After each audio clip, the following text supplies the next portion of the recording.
네, 할렐루야. 7월 26일 수요일 짱목과 말씀 수다의 시간입니다. 오늘 사무엘하 21장 1절부터 9절의 내용의 말씀을 보도록 하겠습니다. 하나님 말씀 보시겠습니다. 사무엘하 21장. 다윗의 시대에 해를 거듭하여 3년 기근이 있으므로 다윗이 여호와 앞에 간구하매 여호와께서 이르시되 이는 사울과 피를 흘린 그의 집으로 말미암음이니 그가 기브온 사람을 죽였음이니라 하시니라. 기브온 사람은 이스라엘 족속이 아니요 그들은 아모리 사람 중에서 남은 자라. 이스라엘 족속들이 전에 그들에게 맹세하였거늘 사울이 이스라엘과 유다 족속을 위하여 열심히 있으므로 그들을 죽이고자 하였더라. 이에 왕이 기브온 사람을 불러 그들에게 물으니라.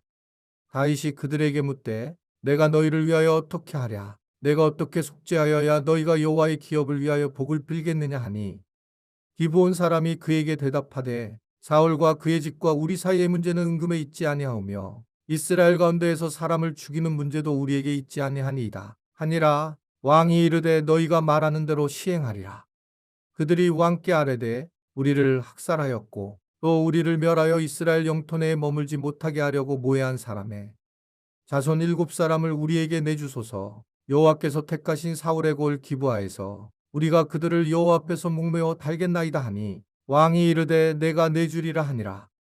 그러나 다윗과 사울의 아들 요나단 사이에 서로 여호와를 두고 맹세한 것이 있으므로 왕이 사울의 손자 요나단의 아들 무비보셋은 아끼고 왕이 이아의 딸 리스바에게서 난 자 곧 사울의 두 아들 알모니와 무비보셋과 사울의 딸 메랍에게서 난 자 곧 무올라 사람 바르실레의 아들 아드리엘의 5 아들을 붙잡아 그들을 기브온 사람의 손에 넘기니 기브온 사람이 그들을 산 위에서 여호와 앞에 목매어 달매 그들 7사람이 동시에 죽으니 죽은 때는 곡식 빼는 첫날 곧 보리를 베기 시작하는 때더라.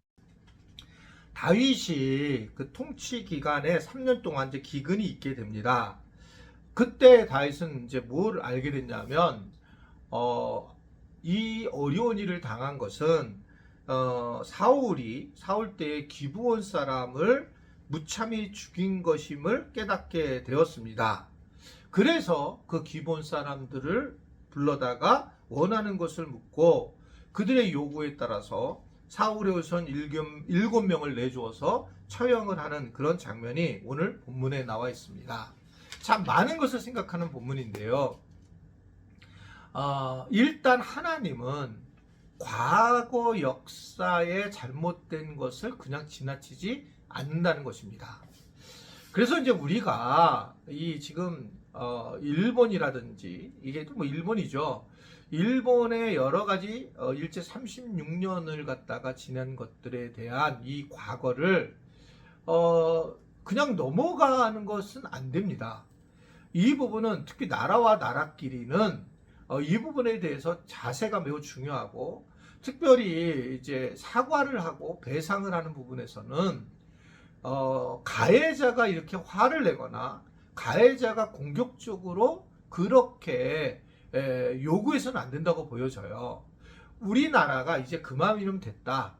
일본 이제 그만큼 하면 됐고 애썼다. 이러면서 감정적인 그러한 이 국민들의 마음들이 해결이 됐을 때에 정말 애썼다. 일본이 이제 그만해라. 라고 했을 때 사과가 되는 거예요. 이게 지금 제가 어떻게 이걸 알 수 있냐면 독일이잖아요. 독일은 이스라엘에 말씀 여기다가 드렸을 거예요. 여기서요. 이스라엘에 박물관을 세워줍니다. 홀로코스트에 대한 자기들이 어떻게 죽였는지 유태인들을 이런 부분에서 돈을 다 들여서 이스라엘에 자기들의 만행에 대한 것들을 위해서 사과하는 마음으로 세워주는 거예요. 그러니까 이스라엘 백성들, 유대인들은 독일인에 대해 고마움이 있습니다. 그들이 때가 되면 계속 수상이 유태인 학살에 와서 사죄를 하게 되고 무릎 꿇고 기도하고 그런 모습을 보이는 거예요. 그러니까 이러한 어떤 과거의 역사를 그냥 넘어가서가 아니고 이 역사학자들의 의견에 의하면 반드시 해결해야만 미래가 보이기 때문에 그렇습니다. 역사 없이 미래가 이루어지지 않고 이런 역사 해결 없이 한일 간의 관계가 정말 발전될 수 있을까? 경제적인 논리에 의하면 물론 도움이 되겠지만 근본적인 원론적인 부분에서 하나님이 별로 그거를 갖다가 원치 않는 것을 성경을 통해서 우리는 엿보게 되는 거죠. 왜 이렇게 일이 되었을까? 왜 이렇게 기근이 왔을까? 그랬더니 사울 왕 때의 문제였다는 겁니다. 그리고 이 문제를 해결을 하려고 이 다윗이 하는 장면이 이제 오늘 본문에 나와 있는데, 그러면 어떻게 했으면 좋겠느냐? 자, 당사자에게 물어보는 거죠. 그때 기본 사람들이 굉장히 억울하니까 그들이 그러면 사울 왕 그 중에 7명을 데려다 달라. 그래서 내준 사건이 오늘 말씀인데, 이게 그래서 이제 죽게 됐지만 여기서 이제 본질을 알아야 하지만 왜 또 7명을 내놔서 죽게 만들었냐, 이런 걸 우리가 본다면 성경을 굉장히 이 자기 눈으로만 바라보는 거죠. 이제 큰 그림으로 보게 된다면 결국 이러한 후손들을 받아서 이 일을 행하고 날 때에 자기들의 마음이 풀리는 거죠. 그러니까 자기들이 원하는 걸 해결을 해야 된다라고 하는 겁니다. 여기서 이 하나님께 먼저 기도하고 다시 이 문제를 풀어나가는 게 아니라 어떻게 보면 상식적인 것을 이야기하는 거죠. 서로 간에 그 관계에 있어서 이게 서로 상처를 받은 그 사람을 불러다가 그 사람을 해석하고 나아간다는 겁니다. 그리고 오늘 보면 굉장히 많이 기도하는 그런 다윗의 모습을 보게 돼요. 그래서 하나님과의 관계에 대해서 응답해 주실 것을 기도합니다. 그래서 우리는 여기서 되게 중요한 원리를 알아야 되는데, 근데 우리가 이제 부부가 싸워도 마찬가지고요. 또 우리가 주변에 있는 사람들과 어려움을 가질 때도 마찬가지인데, 기도가 매우 중요하죠. 하나님과의 관계에서 그 사람을 풀어달라고. 그러나 구체적으로 그 사람이 원하는 것이 무엇인지를 얘기를 해야 돼요. 그 사람과의 관계가 풀어져야지. 그리고 하나님 앞에 기도할 때도 그 기도가 이루어지지. 근데 기도만 한다. 부부관계가 있는데 지금 문제가 있는데 기도만 한다. 이것은 부부관계를 악화시키는 경우가 굉장히 많습니다. 그래서 부부관계에서 하나님이 끼어들면 굉장히 어려운 경우가 많아요. 하나님이 끼어들면. 그래서 어떨 때 이 부부들이 먼저 무엇보다 부부관계에서 서로 간이 너는 뭘 원하냐? 나는 사울 왕의 후손 7명을 나는 난 죽이고 싶다. 그렇게 이제 얘기한 거예요, 이게요. 자, 이게 이제 이 부분이 우리가 논리적으로 맞다 틀리다 이 얘기를 하고 싶은 걸 떠나서 원하는 사람에 맞춰서 출발하는 게 맞다. 그래야지 관계가 풀어지고, 그리고 난 다음에 하나님 앞에 기도할 때에 그들을 위로하는 하나님의 어떤 껴안음이 있지 않을까라는 것을 저는 그렇게 생각을 하고 있습니다. 이게 그래서 사울 시대의 죄를 알게 해 주었고, 그리고 또한 그들이 원하는 걸 해결해 줬고, 그리고 다윗이 이제 하나님 앞에 기도하고, 그리고 하나님 앞에 하나님의 그 뜻을 알기를 원하는 모습으로 쓰게 된 것들을 우리는 알게 됩니다.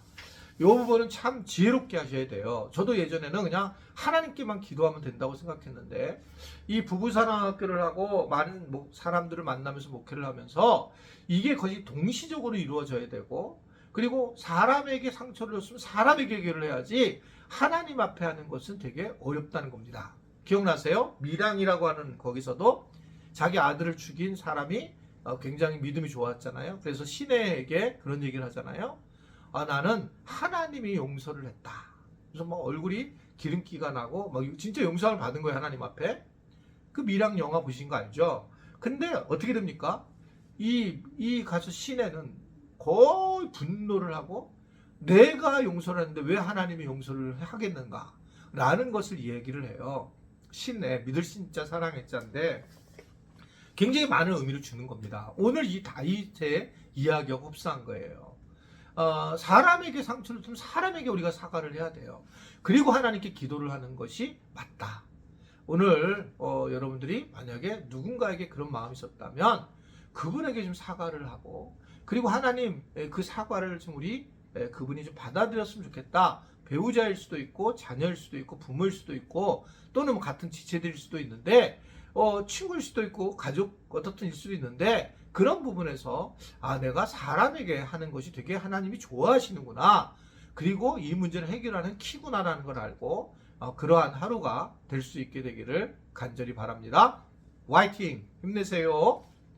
하나님 아버지, 오늘 말씀을 통해서 하나님의 지혜를 깨닫게 하시니 감사합니다. 우리가 사람끼리 잘못한 것들에 대해서 서로 사과할 수 있는 힘을 가질 수 있게 하시고, 이게 지혜요 용기인 것을 알고, 그리고 나서 하나님께 기도하며 또 하나님의 도우심을 통해서 우리가 평강을 마지막에 누리는 그런 은혜를 누리도록 주님 도와주시고 인도하여 주옵소서. 사랑과 하나님 앞에 동시에 우리가 이 부분을 잘해 나가서 회복의 은혜들이 곳곳에 있게 인도하여 주옵소서. 예수님의 이름으로 기도드리옵나이다. 아멘.